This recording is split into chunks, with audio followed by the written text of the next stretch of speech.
അസ്സലാമു അലൈക്കും. മാന്യമഹാ കമ്പനിക്കാരെ, നമ്മള് നോമ്പ് പറ വെക്കുന്നുണ്ട്. ഉള്ളവരെല്ലാരും കൈവന്നിക്ക. ഇതുവരെ ആരും നടത്താത്തൊരു നോമ്പ് തറ. അങ്ങനെയാണെ അസറിന് നോമ്പ് തുറക്കാം. എന്നാ പിന്നെ മരുവിന് ബിരിയാണി ഇന്ന്. ശരി, ഇവൻ കൊള്ളാലോ. ഇതുവരെ ആരും ഇടാത്തൊരു പേര് വിടണം. അങ്ങനെയാണ് ഒരു ഡബിൾ വെറൈറ്റി പേരുണ്ട്. നമ്മളെ നോമ്പ് തുറന്ന് എങ്ങനെയായിരിക്കും? ഞാനിപ്പൊ പറയും, കേട്ടാ നീ പതറും. ഇഞ്ഞങ്ങ് പറ, ഞാനങ്ങ് പതറട്ടെ. എല്ലാരും നോമ്പ് തുറാന്നല്ലേ കൊടുക്കല്, നമ്മക്ക് നോമ്പ് പൂട്ട് കൊടുക്കും. ഇനി വായി പൂട്ടി ചളിക്കൊണ്ട് ഒരു സ്റ്റാൻഡേർഡ് അത് നശിപ്പിക്കല്ല. എന്താടാ വെറൈറ്റി അല്ലേ ഓന്റെ ഒരു പറയറ്റി. എന്നാ പിന്നെ മഹാനൊന്ന് പറ. കാട്ടാക്കട നോമ്പ് പറ. അതാകുമ്പോ കൊറേ എണ്ണം കൊറേ കമന്റും കിട്ടങ്ങ് വരും. നീ കാട്ടാക്കട എവിടെ കടാ? ഞാൻ കാട്ടാക്കടിയാ, ഞാൻ പയ്യോളി.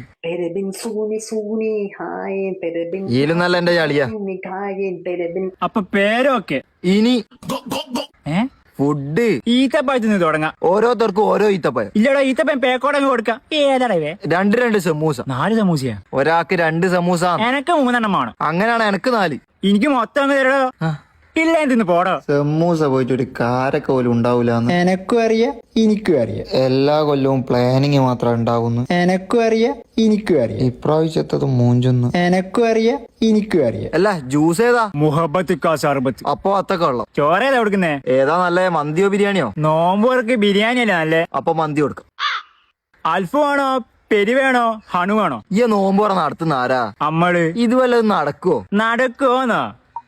അസ്സലാമു അലൈക്കും മാന്യമഹാ കമ്പനിക്കാരെ. നമ്മളെ നോമ്പ് തുറ അടുത്ത കൊല്ലത്തേക്ക് എക്സ്പാൻഷൻ ചെയ്തിരിക്കുന്നു.